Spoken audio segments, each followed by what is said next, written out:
There we go. I was muted. My bad. What is going on, ladies and gentlemen? It is Wednesday. It is the Hump Day Hotline. Let's get it. What's going on? I see my man Andrew Miller already in the building. My man Joe Miller is actually going to be joining me really soon. He has some technical difficulties. Had to restart the computer or whatever. I don't know what device he's using today. He has like 80 billion devices that he always seems to use. But anyway, we got a lot of good content coming tonight. We got some good stuff to talk about. I hope everybody's having a great Wednesday so far, a great week to this point.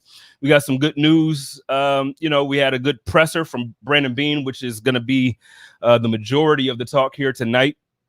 And so it's going to be a good time.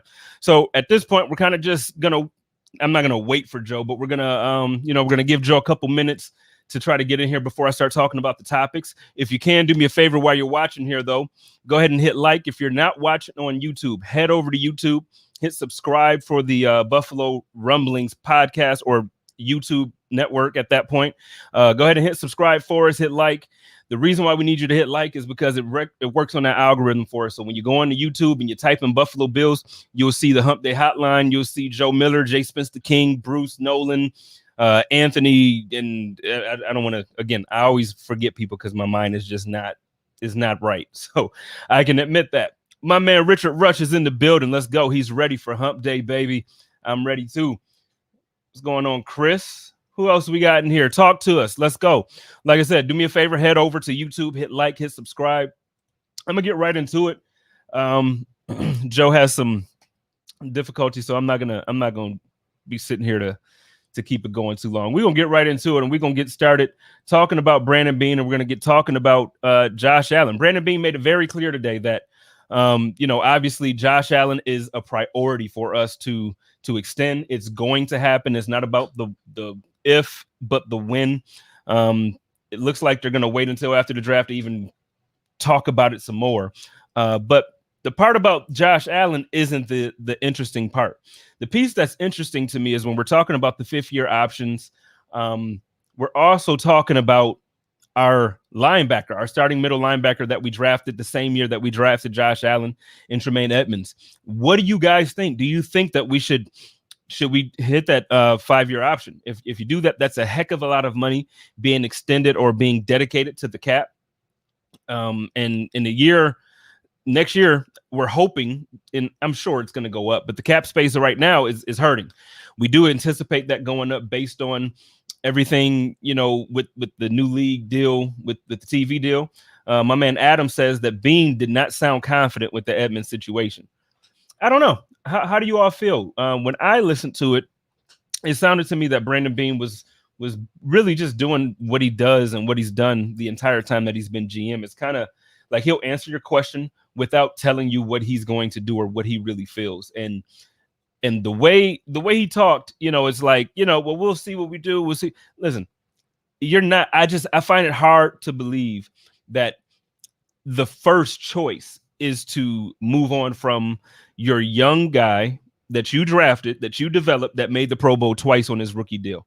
I just find that hard to believe. Now, I'm not saying it's out of the option. It's definitely an option. Last season, I remember when Sterling from Cover One said that, well, I see the Bills moving on from John Brown next offseason, and everybody was bugging. Everybody got mad at him. And listen, so it happened. This can happen too. So same thing. I can absolutely see, I can absolutely see the Bills doing it because Brandon Beane has shown us that he can make some moves that we might not think, we might not get. And it works out, but I just don't see it as being likely. My man Richard Rush says that Edmonds will get the 5th-year option and Allen will get the contract. Well, like I said, we know Allen is going to get the contract. It's not a matter of if, it's a matter of when. Whether it's now, whether it's whenever, he's going to get that contract. Edmonds, I'm not 100% sure that we're going to get it. One of the things that I was going to talk to Joe about, and I think Joe is going to be popping in here in a minute now. One of the things that I was going to ask Joe about was pretty much, hey, I know we're talking about the 5th-year option here. We're talking about the contract, and here he is. So I'm going to ask him. My man, Joe, what's going on? I know. Man. So freaking what's annoying. Going on, man? So freaking annoying. Oh. What's going on? Just technology just doesn't want to work. All of a sudden, can't use that. There's a delay. So yeah. So here we are. What's Well, it that? looks like your other one is up. It looks like it's working. That's my iPhone. So yeah. Yeah. Well, I Welcome do have a everybody. little bit of. I got a little bit of feedback. I can hear myself when I talk to you. I All don't right. know if. Does that help? Let's see. That help? That does help. That All helps a right, got ton. it. Yep, got it. Sorry So about that. right now we're on the. It's all good, man. I know you had some technical difficulties. I told everybody, and we were going to wait for you, but we got into the first topic, and we're talking about Josh Allen and the Tremaine Edmonds extension or 5th-year options and whatnot. So when we're talking about Tremaine, one of the things that I just mentioned was, it's not a guarantee that the Bills actually keep him. Adam says that Brandon Beane didn't seem confident with the Edmonds situation. Listening to him, I feel like he gives us those cryptic messages where it's like he kind of answers the question, but he doesn't answer the question. For sure. What do you think? How do you feel about the Bills as far as their confidence with Tremaine Edmonds and moving forward with him? So for me, I didn't find that there was an overall lack of confidence in Tremaine Edmonds. It seemed to me like his lack of confidence was more about, when he talked about, if we're going to sign Josh or if we're going to keep Josh for a 5th year, we're going to jump on that extension or that option rather. He's going to be 23 or 22 or whatever it was, and then Edmonds is going to count for 12, right, or whatever his number was, which means we're going to need to have 35 in a potential down cap year. It sounded to me like he was more concerned about just the ability to keep them both from a contract standpoint, more so than he had doubts as to whether or not they wanted to keep Tremaine. Or does that make sense? Like it seemed to me it was more cap related.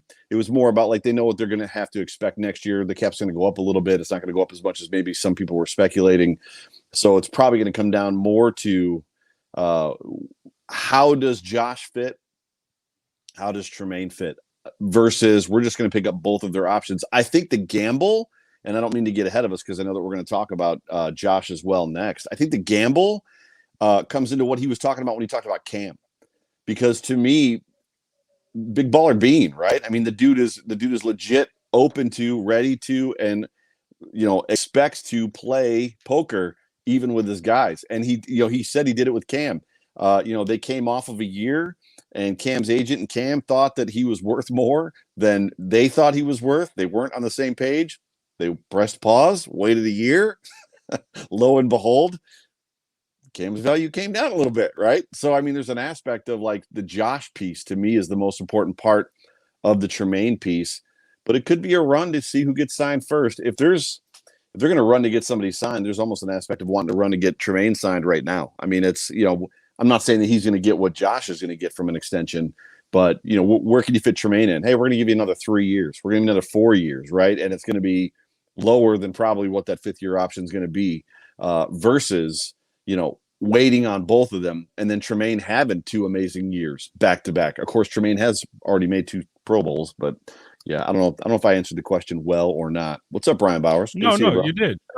You absolutely did. But I guess so. I just want to throw like a wrench in your equation here for a moment. Yeah. So I'm not one of the guys who tends to complain about Tremaine Edmonds. I think that first of all, for a guy his age, for where he is, I think that he's performed very well. I think that we tend to, I think Bills fans sometimes tend to, expect too much. Like we expect everybody to be the best player in the league at every time, and nobody can make any mistakes. Right. So I think that's the thing that where it comes for Tremaine, and he has some injuries as well. But so let's say I'm going to be on that side tonight. Let's say Tremaine Edmonds is not playing up to par, even though he's made two Pro Bowls in the last couple seasons and whatnot, whatever. Sure. He's not up to par. I think the Bills can find a better linebacker at 30. Why wouldn't I draft somebody now and then still have Tremaine for this year coming up, this 4th year, and then move on from him? No. Why wouldn't I do something like that?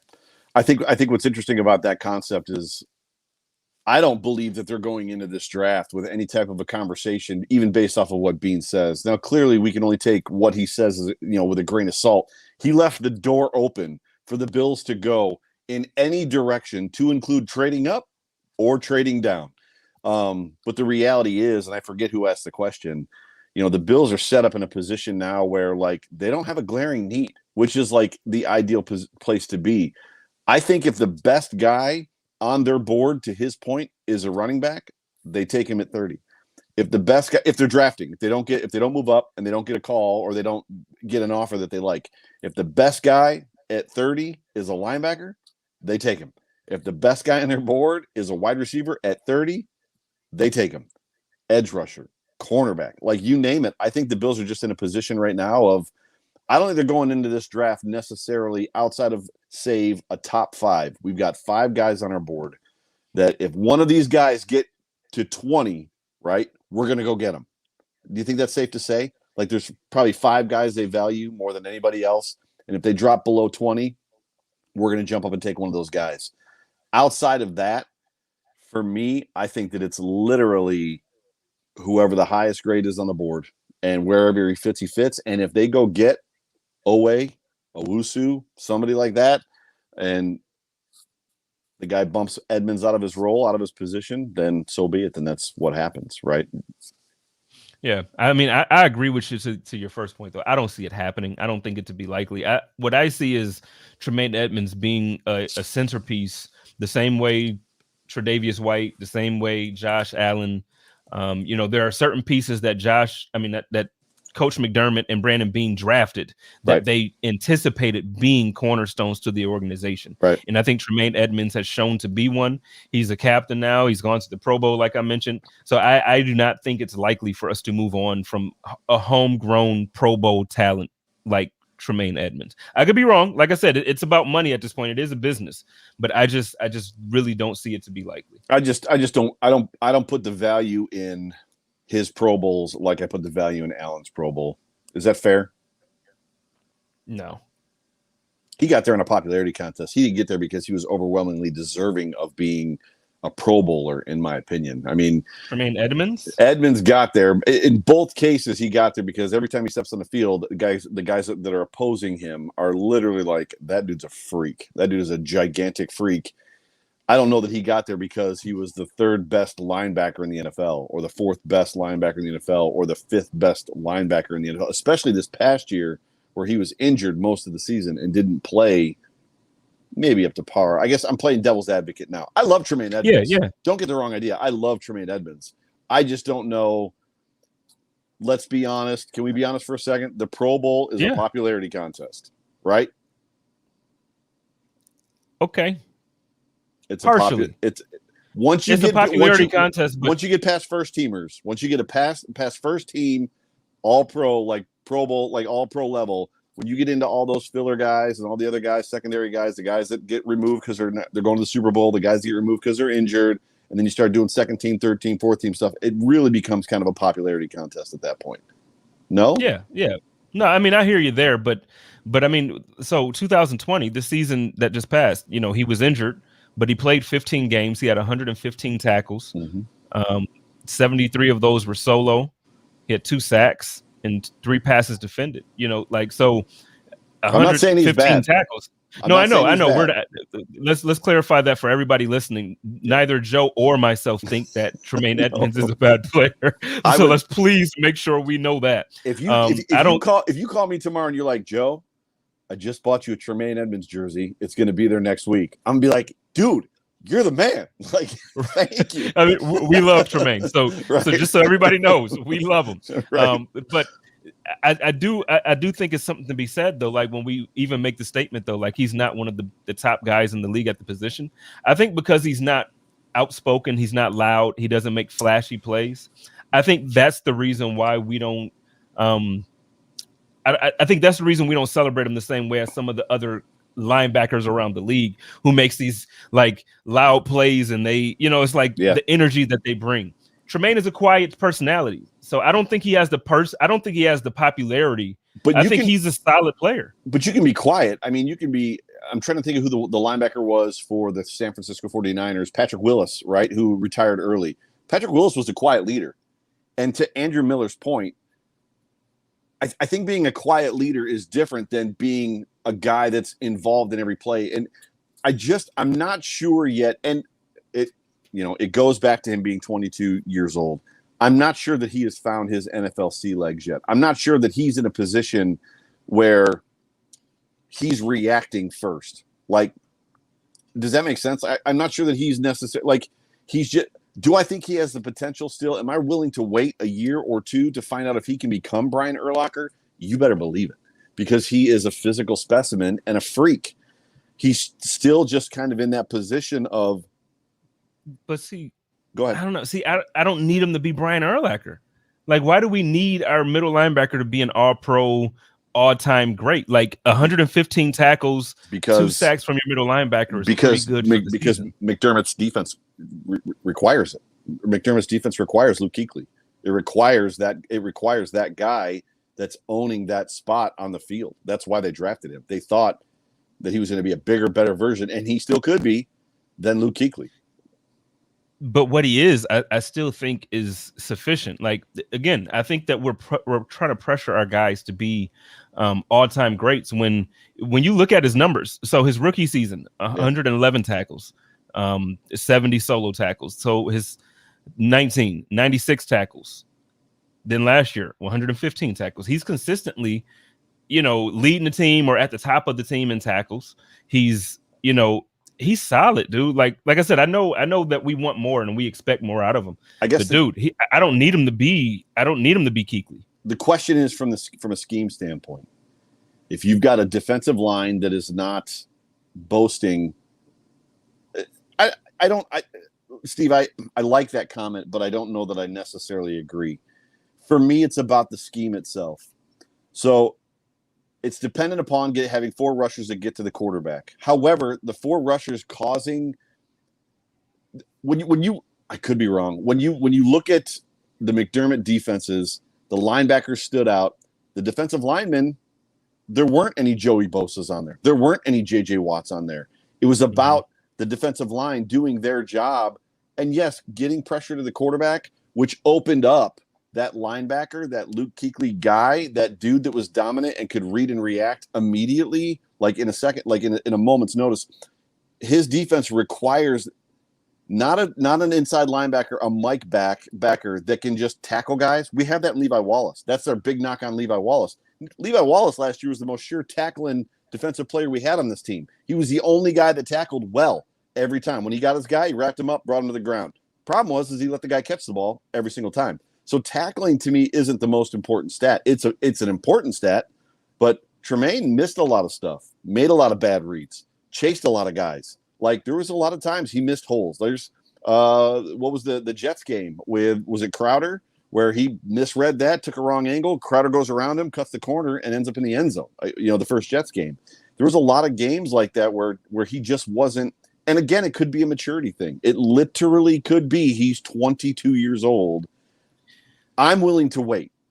I'm not willing to give him $18 million a year, but I'm willing to wait to find out before we have to give him $18 million. To me, this defense, if Tremaine Edmunds rounds out into a superstar, into a Brian Urlacher, into a Patrick Willis, into a Khalil Mack type player, he's worth every dollar he's going to make, right? Because he almost takes the pressure off of the rest of the defense, because we finally have a guy that offensive coordinators are trying to stop. We got to stop that guy. If we don't stop Tremaine, he's going to ruin our day. If we don't stop Khalil Mack, if we don't stop Brian Urlacher, if we don't stop, right, if we can get him in that vein, he's worth every red cent that they could all the Pagula bucks, as Greg Thompson likes to say. He's worth all the Pagula bucks. I don't know that I'm willing to keep him at some big number because he makes 120 tackles a year and makes the Pro Bowl.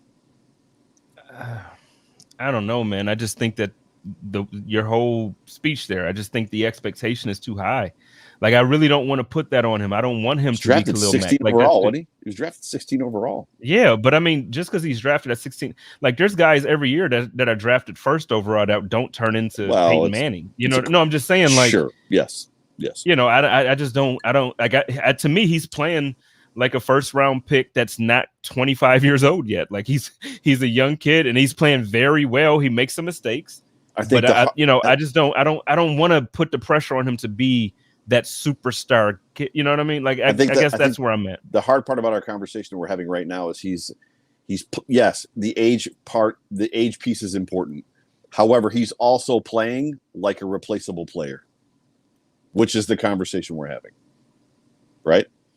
Well, Brian says that Matt Milano is more important to our defense than Edmonds. So, I mean, because you're saying he's playing replaceable. So, I mean, do you feel that Milano is more important to our defense at this point? It depends on who you're playing, right? So, I mean, we know that McDermott loves that hybrid big safety linebacker guy like Luke Kuechly. We know that that's what Milano is. Milano played safety in college, right? Mm-hmm. When you watch Milano cover guys, clearly people say that he's one of the best coverage linebackers in the NFL for a reason. They don't say it just to say it. What did we get when Tremaine Edmonds tried to cover Travis Kelce in the AFC Championship game? It wasn't good. He got moved a lot by Mahomes' eyes. He got moved a lot by motion. He got moved a lot by – go ahead. No, I'm listening. No, you're laughing. I just didn't know why you're laughing. Well, yeah, no, I'm laughing because, I mean, in fairness, there's a lot of guys that can't cover Kelce with Mahomes throwing the ball. No. That's not what I'm talking about. I'm talking about where, and we've discussed this before, where there was one play in particular where Tremaine had a responsibility of Kelce, was behind him by about 3 yards, and then Mahomes moved his eyes, and Tremaine darted to his left and left Kelce wide open, and then Mahomes just came right back to Kelce and threw the ball, and he took off, and Tremaine couldn't get back. Like from an instinct standpoint, there's just something lacking there. I just want to hit this real quick, Stephen Lynn. The problem with this concept, and there was a lot of beating this around the bush this past season, is if you talk to, I don't know this, I'm not an X's and O's guy. This is something I learned from listening to Bruce and listening to Greg Thompson and these guys. The linebacker role in the base set, the nickel base set of 4-2 that the Bills play, there isn't really an inside and an outside linebacker. Those two positions are very much interchangeable. So swapping Milano and Tremaine isn't really going to do a whole lot because they kind of, depending on how the lineup is in front of them, have the same exact responsibilities. Yeah, no, I'm going to go with what Lorenzo Alexander said last year on the Chop Up when he was on.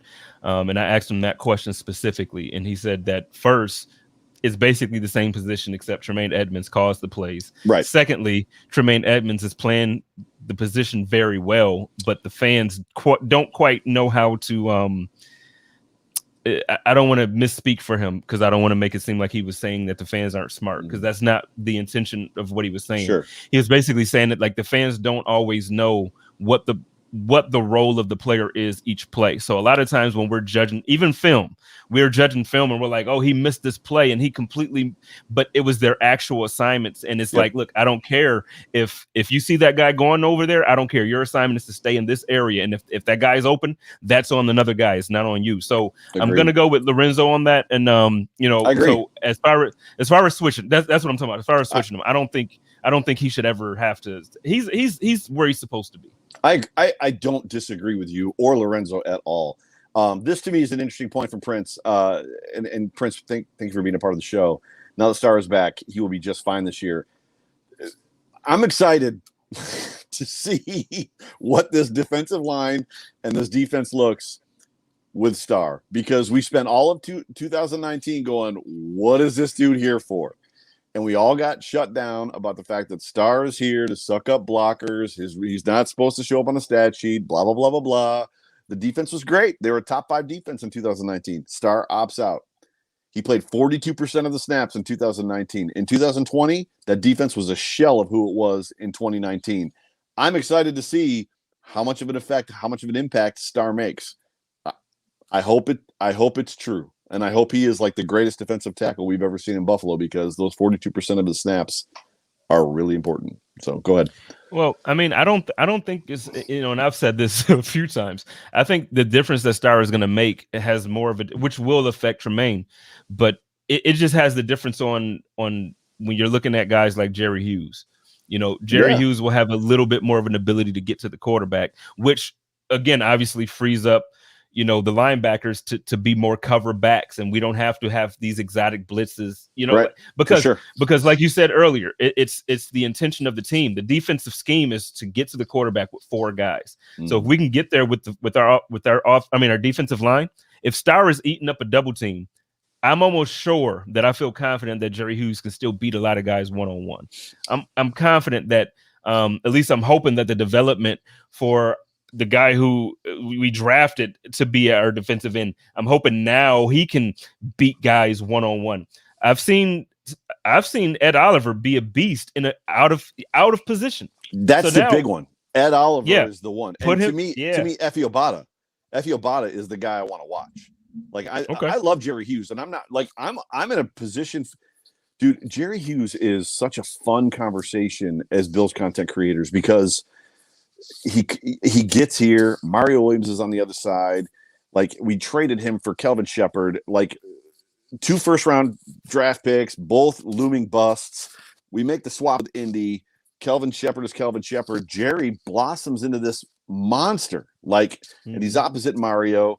And like pay him Hughes money. All my friends, I was living in Columbus at the time. All my friends who were Browns fans wanted Jerry Hughes. Pettin was the coach, so they wanted Pett to go get Jerry Hughes. You know, all this stuff happens, and then like Jerry Hughes starts doing Jerry Hughes things, which basically means he's letting his temper go, and like he's doing stupid stuff, and like he's like getting in fights with not Justin Fournette. It was Fournette, right? From the Jaguars. It was Fournette. Yeah. And like Jerry Hughes and he's got to have one personal foul penalty and then all of a sudden like he starts like maturing, like Kyle Williams is gone and he like blossoms into this leader. Like he turns into this guy that's like a leader on the defense, an outspoken, verbal, mature leader. Like I want the Bills to re-sign Jerry. Give me 2 or 3 more years of Jerry Hughes. He still got it. He's still held. We just extended him, right? I think we just extended him. If we did, I'd missed it, and it's possible.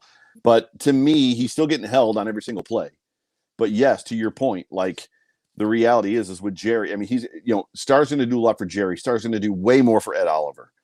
And that F.A. Abata kid, like I'm really, really excited to see that monstrosity of a human being that came over here from Europe to see what he can do. So what's up, Allie? No worries being late. I was late too. So Allie from New York. So and no, actually, you know what I'm seeing? I think I thought that they restructured it, well, I thought that they did, but I feel like maybe it was conversation about restructuring it just to kind of free up money, but I don't think they did it. So I assumed that they did. So before we move on from this topic though, because it was kind of a loaded, it was a double question because it was about A, Tremaine Edmonds, and then now B, Josh Allen. Yeah. So with Josh Allen, look, it's gonna affect us at some point when we're looking at like this year. It was an incredible job that Brandon Beane did with this team, where we were able to retain basically everybody besides John Brown, and I think that's the only starter we lost, right? Only one. We were returning 21 to 22 starters, and we replaced the one guy, arguably, with somebody better. Yeah, so we basically brought the team back, improved a little bit. Now we got the draft and we can improve more. So that's cool. But what's going to happen when we have to pay Josh Allen this money, man? We're going to have to extend him. How are we going to do it then? And shout out to Brooke. She says she's late, has some college drama to handle too. It's okay. Joe was late. He just told you all he was late. So it's okay if you're late. By the way, Richard Rush, the problem isn't my Mac. Something's going on with my microphone. My microphone would not work, and I don't know what is going on. But yeah, so anyway, this Apple's working fine. I probably don't have the buttery voice that I normally have. How do I sound? Do I sound all right? You sound good. Yeah, is it cracking? It's cracking and popping on my end a little bit. So who knows?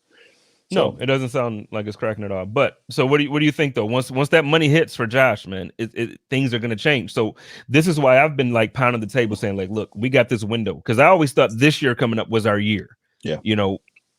In reality, is this year and next year. We have 2 years. I don't believe in the window. I feel that we have a window. I don't believe in the window.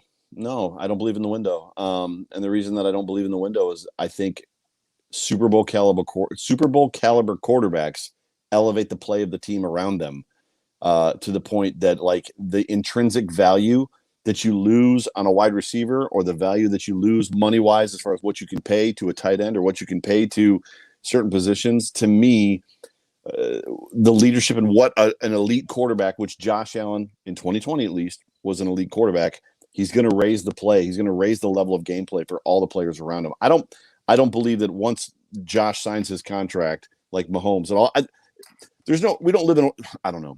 Do you honestly believe that like 5 years from now, the Chiefs won't be Super Bowl contenders? because of Mahomes' contract? No, they're going to be Super Bowl contenders because Pat Mahomes is their freaking quarterback. Like, I don't know.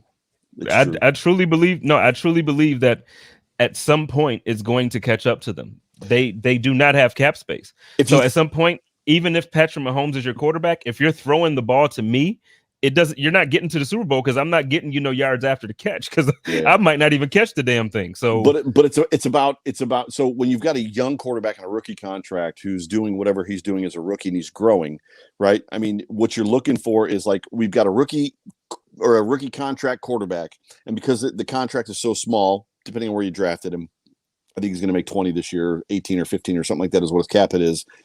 It gives us the ability to put pieces around him, right? But when he signs that extension, if he's good enough and he's shown you this kid's a stud, like this kid is a franchise guy, it turns into a situation like with a Peyton Manning where all of a sudden we don't have to put 4 Pro Bowl wide receivers around him and a Pro Bowl running back around him and a Pro Bowl tight end around him. Now it turns into I got Peyton Manning and T.Y., and that's all I need. I got Peyton Manning and Marvin Harrison. I don't need 4 guys because the quarterback is going to make up for, right? He should be the best player on the team. It's why he's the highest paid player on the team. But getting back, go ahead. Oh no, I'm sorry. I hear you, and I agree with you to a certain extent. Like you use Peyton, and that's a great example. Except for the fact that in Indiana, Peyton only won. Well, he only won 1 Super Bowl in Indiana. Tom Brady is an outlier. Yeah, but Peyton Manning won 1 Super Bowl, 2 Super Bowl, 1 in Denver, right? 1 in Indiana, 1 in Denver, and he had both times. He had squads. Nobody had squads. It wasn't like he didn't have. What do you mean he didn't have a squad? Who was his running back? He didn't have a running back. He had the 1 wide receiver. Which team are we talking about? Denver. Only winners get wings. I can remember the Buffalo Wild Wings commercial for the wide receiver that he had in Denver, number 88. Somebody help me in the chat. I think he went to the Giants afterwards and then washed out of the league. I think I don't think his running back was anything. I think he had not Olandis. Yeah, C.J. Anderson that year. C.J. Anderson, and that is C.J. and Ronnie Hillman. That year, C.J. Anderson played well. He played well, but he ain't no Pro Bowler. But who's his wide receiver? Yeah, that's who he had. Demaryius Thomas. That's right. Demaryius Thomas was a stud for a couple of years with Peyton. Obviously, he had edge, and he had Marvin Harrison, and I think T.Y. in Indy when he went to the Super Bowl. But my point is he didn't. But wait a minute. Let's not skip this because you're diminishing. You're acting like this roster wasn't good. He had Emmanuel Sanders, and this was before Emmanuel Sanders was a free agent. Before when the Bills wanted to get the Bills tried to get him before. Mm-hmm. He had to, and Emmanuel Sanders was that dude. So Peyton had weapons, and then let's not forget that Von Miller was that dude on defense. They had Brandon Marshall on defense. DeMarcus Ware was on defense. TJ Ward was on defense. That defense won that Super Bowl. The defense was good. Peyton had a squad. So it wasn't Peyton that, to me, Peyton didn't go out there and do that thing. That first Super Bowl. Listen, there's not many Super Bowls that are going to be won where all you have is a quarterback. It doesn't happen. That's my point. You got a window. Right. But my point is Josh Allen in 4 years shouldn't need Stephon Diggs, Cole Beasley, Emmanuel Sanders, Gabriel. He shouldn't need to have the best route running wide receiver core in the NFL to win a Super Bowl is my point. There's an aspect of like, just like Tom Brady has won Super Bowl. And I know we're rare air. I'm not saying Josh Allen is Tom Brady. What I'm saying is Josh Allen, an elite quarterback, a top 3 quarterback in the NFL, should make the players around him better to the point of when Josh Allen has a guy on his team and he's painting him with the football, and the Bills don't want to pay him in his contract year, not Josh Allen, but the receiver goes to another team and vanishes. Demaryius Thomas. Like, that's what I'm talking about. I'm talking about Josh Allen should raise the level of play of the players around him. So I don't believe in a window. I don't believe that paying Josh Allen $40 million a year is going to diminish the opportunity. Does it mean we're going to lose some good players? Yes. But you have to begin to wonder, where are the good players? Are they good players on offense? And why are they good on offense? Or are they good players on defense? We're always going to need a good defensive football team. Defense and championships still go together. I mean, the reality is like you still have to play defense. The Bucs proved it this year. Mahomes went in there, couldn't do anything because that Buccaneers defense shut him down. You're going to have to play defense. Josh Allen clearly isn't going to do much have much of an effect on the defense outside of field position, playing with a lead, stuff like that. But in my opinion, you're not going to have to surround a younger quarterback with far more elite talent as the younger quarterback grows than you do a mature prime quarterback who's in his prime. Do you follow that logic? I do, but I think I disagree because Okay. I think to win a Super Bowl, you need weapons and you need a defense as well. Tom Brady, every Super Bowl that Tom Brady won, we're acting like he didn't have weapons. He had weapons. The Super Bowl that, no, I'm saying the Super Bowl that, go ahead. He's had Gronk and Randy Moss and Wes Welker. Those are weapons. But, right, one. So that's my question. No, you're right. You got a guy. I'll give you that argument. So can Josh Allen get it done with Stephon Diggs and, I don't know, a great tight end or a great running back? Or does he need? He can get it done. Hang on. Or does he need a great tight end, 3 great wide receivers, a great running back, an all-pro left tackle, franchise left tackle, an all-pro offensive line? Like, is it a situation where can he win a Super Bowl with a great wide receiver, a great tight end, and a decent running back? Or does he have to have 4 great wide receivers, a great tight end, a great running back, a great offensive line? That's the difference to me between a quarterback on a rookie contract, not named Pat Mahomes, and a guy that's in his prime. But see, I think you're missing the other factor on the other side of the ball. Because the thing is, so if you're going to take away those weapons, okay, so Josh just needs one guy. Cool. I'll agree with you that Josh should be caliber. He should be that quarterback. Now, if we have the same defense we had last year, if Josh only has one weapon, I don't care how solid Josh is. We're not going to do that if we're giving up yards and points like I'm not talking about one weapon. I'm talking about the quarterback making a weapon. So clearly, my entire argument is predicated upon Josh Allen being elite. Right. So if Josh Allen reaching his ceiling, and that's, at the end of the day, that's what this whole conversation about fifth-year options and re-signing is about. Because we don't believe Deion Branch, Andrew Miller brought it up. Like, Deion Branch went to Seattle and vanished. Super Bowl MVP. Goes to Seattle, gone. But Josh Allen, he has not hit his ceiling yet. What does Josh Allen at his ceiling look like? If Josh Allen at his ceiling looks like Tom Brady, Peyton Manning, pick one of those guys, right? Steve Young. I don't know that you need to put around him what other quarterbacks who aren't elite need to win. That's what I'm saying. Therefore, I think the window can flux. If we pay Josh, I will give you this argument. If we pay Josh Allen $42 million a year, $40 million a year, and this is his ceiling, which means that in 2021 he plateaus, and the Josh Allen we saw in 2020, which was great, not quite elite, great, right? If he plateaus, that window's closed. I'll give you that. But if Josh Allen gets $40 million a year and still has a ceiling to reach, and we haven't seen it yet, and he can begin to elevate the play of guys around him, so you don't have to have A1 talent, all pro level talent around him, I don't know that the window closes. To me, Josh Allen starts making guys around him better, which is what Tom Brady did, which is what Peyton Manning did, which is what quarterbacks like that do. They make guys around them better. Steve Young did it. Joe Montana did it. Like Elway did it. Like Kelly did it. They made guys around them better. I'm not debating making guys around you better. Like I agree with you there. What I'm saying is there's a window for Super Bowls. Peyton Manning made guys better around him for a very long career and only won 2 Super Bowls. You got like who else? What other quarterbacks did you just name there? Elway made people around him better for a very long career and only won a couple Super Bowls. So what I'm saying is you have a window for Super Bowls. I'm not saying that Josh won't play great and be very entertaining to watch for the rest of his career. This is big.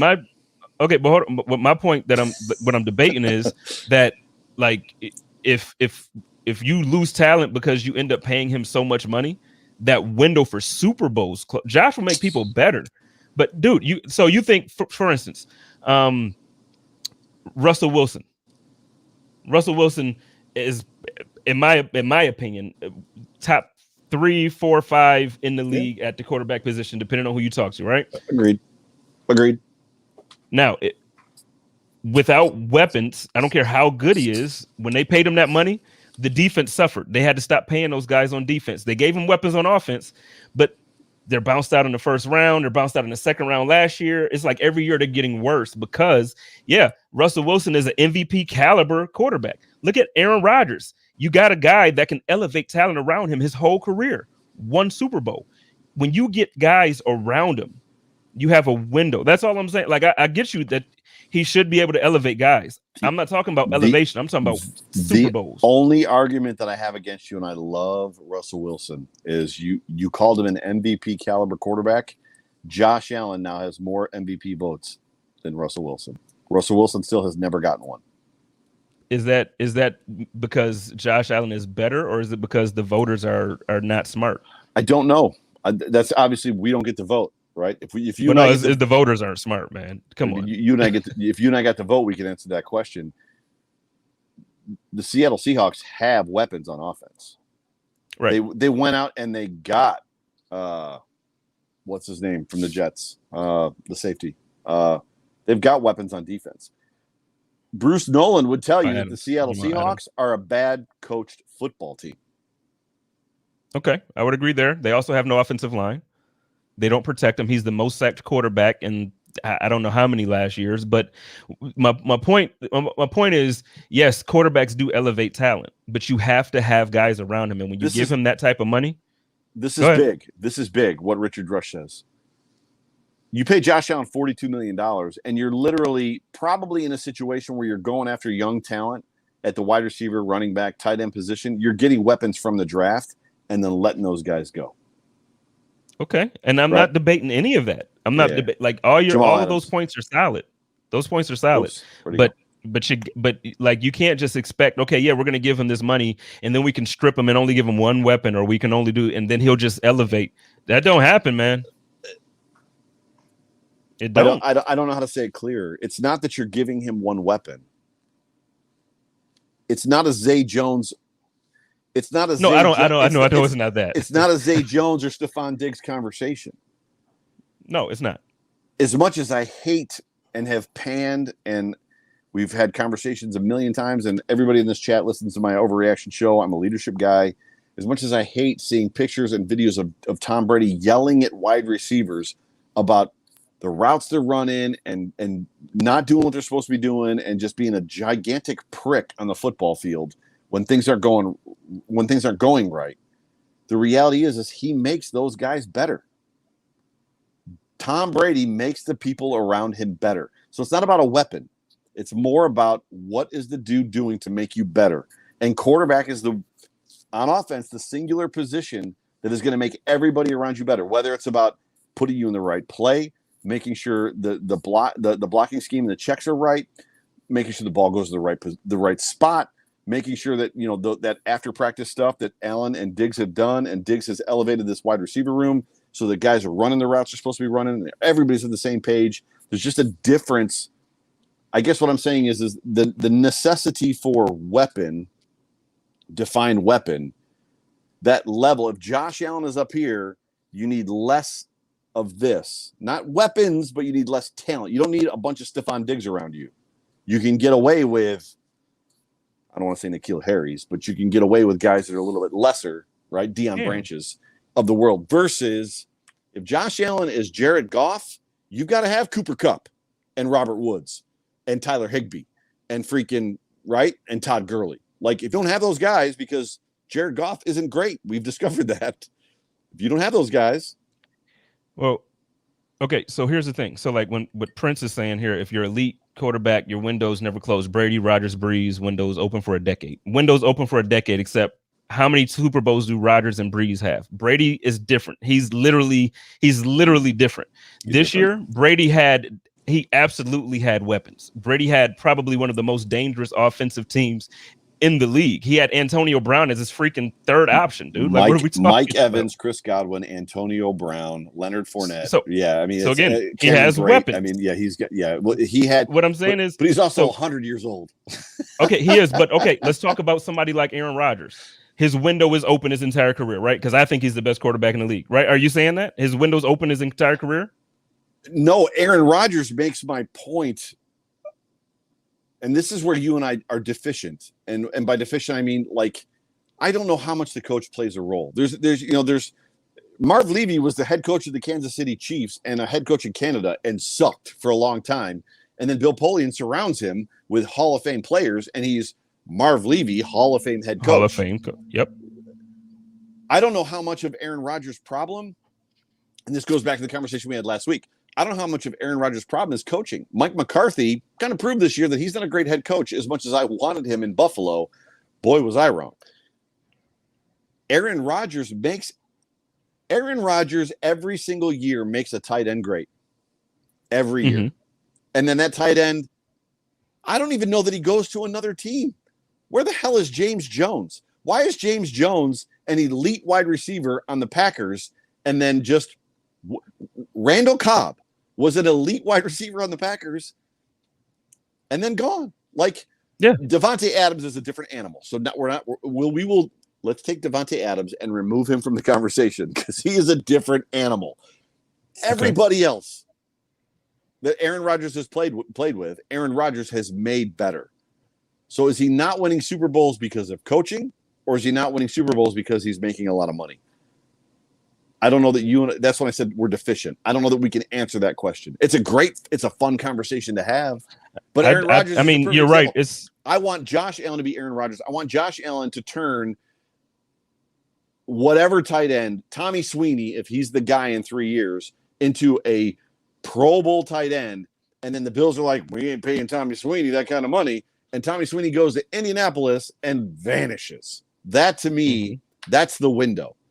Josh Allen is making players great. I'm not saying he's doing it now, but if he gets to a point where he's making $40 million a year, my hope is, wow, are we off point? But my hope is that he's we're not. We're still on point. It's like, do they pick up the 5th-year option or not? And we're talking about Super Bowl windows, but it's a fun conversation. Absolutely. I hope you guys in the chat are having fun. Yeah, the chat is popping. The chat is popping. Yeah. But it wasn't that they're talking to each other and not like stuff. That's why I haven't been putting nothing up. But I love the chat. I love being in the chat. I do too. Yeah. I do too. I just, like I said, you're right. It's a good discussion to have. I guess the way I see it, like I said, Tom Brady is an absolute. He's different. Like, he's an outlier that's completely different. But I think that there have been great quarterbacks throughout their careers that have played great and elevated talent around them, and we look at them like GOATs. And that's why I use Peyton Manning as an example, Aaron Rodgers as an example. But you have to make the. And I'm not saying it's not valuable. You have to, if this is what you think, if you believe in windows based on quarterback contracts, which are ridiculous.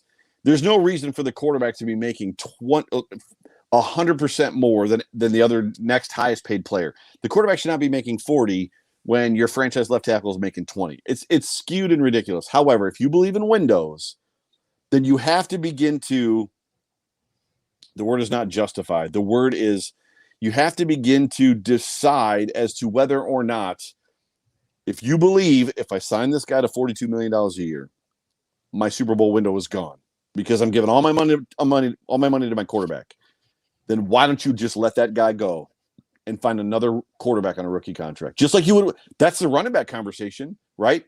You don't re-sign a running back to a fat contract. You use him up, even if it's CMC. If you get Christian McCaffrey, you use him for the 4 years, 5 years, bleed him till he's dry. When he's ready to make $20 million a year, you let him go someplace else, because I'm going to replace you with a second rounder.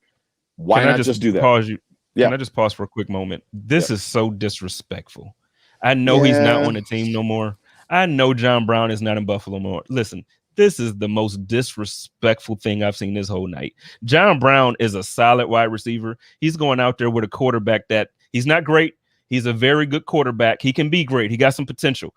John Brown is a very good wide receiver who can run the route tree. Let's put some respect on my man. You don't have to defend John Brown, and the reason that you don't have, especially against Zay Jones, and the reason that you don't have to defend John Brown against Zay Jones is because John Brown never finished the season with a 50% completion reception rate, which Zay Jones did. Zay Jones had John Brown is awesome. Zay Jones had 100 balls thrown at him. He caught 50 of them. John Brown has never done that. Yeah. Ever. Yeah. So yeah. And I know a lot of people look at John Brown's previous stats to make it seem like he wasn't good prior to Josh. John Brown was good in Arizona. He was really good in Arizona. When he went to Baltimore, the problem with Baltimore is that they drafted Lamar Jackson, and Lamar Jackson was not a thrower of the football. John Brown is a good wide receiver. Don't just look at stats and think that paints the whole picture about that guy. I love your guy, John Brown. My man, Dave says, draft receivers and backs. Keep your line intact. Move on after rookie deals. Don't become the Chiefs. This is a fun conversation because if Josh Allen, hypothetically speaking, and if there were Dolphins fans listening right now, they'd be mad at us. If Josh Allen is the next Pat Mahomes, we have to be okay as Buffalo Bills fans with Travis Kelce being on this football team, and then when his rookie contract's up, letting him go. And that's kind of where the pivot point is Josh Allen going to be able to, from Monday to Friday, in the times that we don't see, make Robert Tonyan great? Because I don't believe for a second that if Robert Tonyan goes to the Chicago Bears next year or this year, or Robert Tonyan goes to pick a team, the Miami Dolphins, that Robert Tonyan is going to be Robert Tonyan. I think Aaron Rodgers made Robert Tonyan Robert Tonyan. Does that make sense? Yeah, it does. Because players do often leave those quarterbacks and then disappear statistically when they go other places. So I'm with you. I agree. I think we're agreeing for most of the part. I think the part where we're like branching off on our opinions is when it comes down to me saying, like, I still believe because every Super Bowl that I've seen won in recent history, every Super Bowl, quarterbacks have had weapons. It might not have been the most dynamic offense every year, but the quarterbacks have had weapons and they've had defensive players. If you're going to pay the quarterback and you don't have guys taking less money to go and play with them, and you don't have still very, very good players playing with you, your Super Bowl window is closed. Just because you got Aaron Rodgers doesn't mean that you're going to it doesn't favor you for the Super Bowl. And I think Josh is going to be like the next Aaron Rodgers. Like, that's how high I am on Josh. And I feel like most of Buffalo is too. Me too. But I'm that high. So I just caution us with saying like he's that good that he don't need receivers. Daniel, I was doing a hypothetical. I was not saying that we need to move on from I don't know if you're agreeing with me or not, but I'm just saying it was a hypothetical. So yeah. So no, you're right. You're absolutely right. To me, the Buffalo Bills absolutely pick up his 5th-year option, absolutely resign him. I guess the only concern that I have, and this is where is Josh Allen the exception to the rule, because Bruce has some pretty staggering statistics as it pertains to re-signing a quarterback after one phenomenal year, Carson Wentz, like all these guys and what they turned into, versus allowing them to get to their second phenomenal year and re-signing them then. I don't think for one moment that Brandon Beane isn't smart enough to realize that, and Brandon Beane isn't playing those cards. Does that make sense? Like, I think Brandon Beane is like, we value Josh here, middle, because he's had one amazing year, right? And Josh Allen's camp is like, well, we value Josh here. And that's where Brandon Beane said, well, you know what? We're just going to press pause and we'll let 2021 play out and we'll see what happens. Now, in the past, Cam Newton's value went down to here. We hope that Josh Allen's value, right, stays here. Right. And that's what we're hoping for. That's what we're praying for.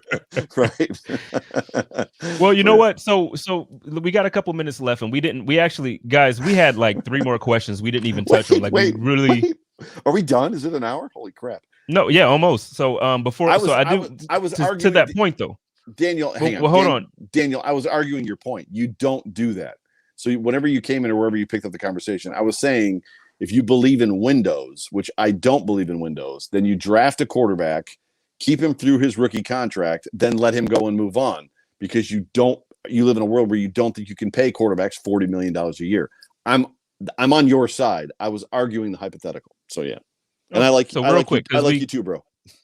We all love everybody. Love everybody. We all love everybody. So real quick before we go though, like just a real quick question for you, because we did kind of talk about how Brandon Beane, and we kind of just compared ourselves to the Chiefs. So Brandon Beane did talk about chasing Pat Mahomes, and hopefully we have a better GM than they have out there, because we're not in cap hell like they are over there. What's your takeaway from what he said about chasing Patrick Mahomes and the Chiefs? I loved the focus on it. There was not a single response or conversation about from Brandon Beane. Not that he was led in that direction, but he very easily could have pivoted to, well, everybody in our division's getting better. You know, the Patriots are getting better, and the Miami Dolphins are getting better, and the Jets have a new coach and they're getting better. No, that wasn't his conversation. His responses were always about, you know, making sure that we've got a guy that can do what the Buccaneers did to Patrick Mahomes, that we, you know, that we're going to play against Patrick Mahomes. Like, they're wholly invested and sold on the fact that the team they got to go through is Patrick Mahomes. I loved it. I absolutely loved it.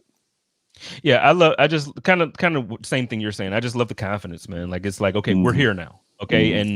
And we're not going to talk like we're not here. We're not going to act like, you know, we're not. Listen, we're here, and we're trying. We know what the goal is. The goal is drafting at 32. And in order to do that right now in our division or in our conference, it's Patrick Mahomes.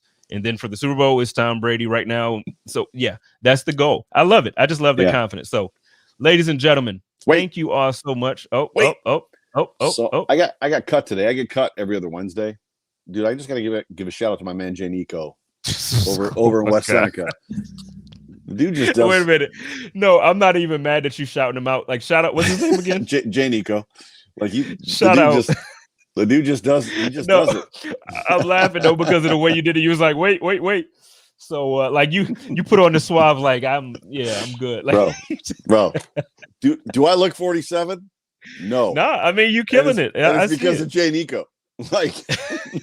So yeah, if anybody needs Jay Nico's number, like if you want to get cut by a barber that's an artist, you hit me up in my DMs. I'll get you his number. Well, same thing. I'm not in Buffalo, but if y'all on the east side of Buffalo and y'all looking for a barber, go to my man Chuck. He used to be at Cut Above the Rest. He moved his shop. He's still on Main Street. I don't know the name of the shop now, but look for Chuck. Cut Above the Rest. You'll find him. Hey, ladies and gentlemen, thank y'all for joining us this week on the Hump Day Hotline. Joe, man, I know it was a rough start, but it ended out to be a good show. Yeah, it's always good. It's always good. It's always good when I'm with my guy. It's always good when we're together. So it's a party. It's a party. What do you got? What do you got coming up planned? We got a big next week is draft week, so it's a ton of stuff. I know we're both like, so what do you got coming up? So first of all, if you have not liked and subscribed, we've got 12 likes right now, and there's like 21 people watching on YouTube. So jump on the like button, hump the like button, if you will. Subscribe, because we want to get our metrics up, and we don't want you to miss anything. So I have I got some fun stuff. So Sunday on the Overreaction Pod that records live on YouTube right here, I've got Reed Ferguson this week. So long snapper for the Buffalo Bills. For some reason, Reed Ferguson out of the blue started following me, and I waited. I was like strategic about it. Like, I didn't hit him up. I was like, well, that's different. And like literally, I just waited, and then he dropped on his Twitter feed that him and his brother are going to start doing a podcast.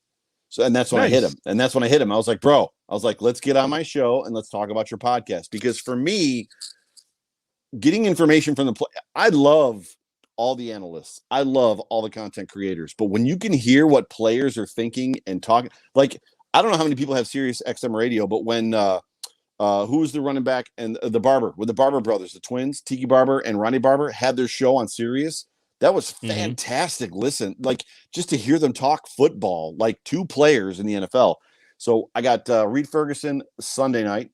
And then obviously Wednesday, Hump Day Hotline with you, of course, my guy. And then next Friday at 9:00, night 2 of the NFL draft, is the return of the Off Tackle with John Fina show. John and I are going to talk about who the Bills took in round 1, who we took in round 2, and depending on what time it is, round 3. And we're going to talk about obviously what else the Bills are going to do on Saturday and Sunday. So I got a lot of good stuff coming up, and you've got a stacked schedule. You are stacked. Yeah, next week we are booked next week. So obviously starting with Sunday, my man Joe Miller, make sure y'all watch his show featuring Reed Ferguson this week. That's going to be awesome. I can't wait to watch that. Then Monday, Joe is going to be joining me along with my man Bruce Nolan, my man Dave Tilton, my man Greg Thompson from Cover One. And we have a special, very, very, very special guest. And listen, you do not want to miss this. This is the former I think what was his title? Like the player personnel president of player personnel. Yeah. Listen, Jim is a treat. When you if you think first of all, oh wait, I didn't mean to throw that one up yet. But if you think Jim, you think Bruce is awesome, and he is. When you talk to Jim, you're going to be even more thoroughly impressed. And the fact that I get to do this with four of my favorite guys, man, this is going to be a fun time. And then Tuesday, we got a big one. Tuesday, we got my man, Buffalo Bills former first round draft pick and Clemson running back coach CJ Spiller will be joining me live. Well, it won't be live. It will be a replay, but it will air live next Tuesday night. Join me. I will be live, and I'll be in the chat with you guys so we can kind of talk through it. And it's going to be a good time. Then Wednesday, like Joe said, we got the Hump Day Hotline. Thursday, I'll be live with Bruce an hour prior to the draft. And then during the draft, I'm going live with SB Nation as they do their draft special. And I'll be representing the Buffalo Bills. And then I'm off Friday. I got a 3-day weekend. I'll be off Friday. Oh, what happened?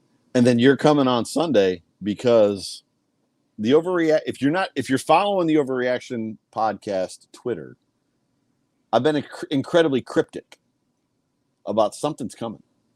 Something's coming. Something's coming. Everything's about to change. I'm not going to tell you what, but we're going to talk about it next week's or 2 weeks Sunday. 2 Sundays from tonight. Spence is going to be on the Overreaction podcast, and we're going to be talking about something's coming. Something's coming. And it's big. Boom. Boom. Hey, y'all, we appreciate y'all for kicking it with us for the last hour. We love y'all. Go Bills. Go Bills.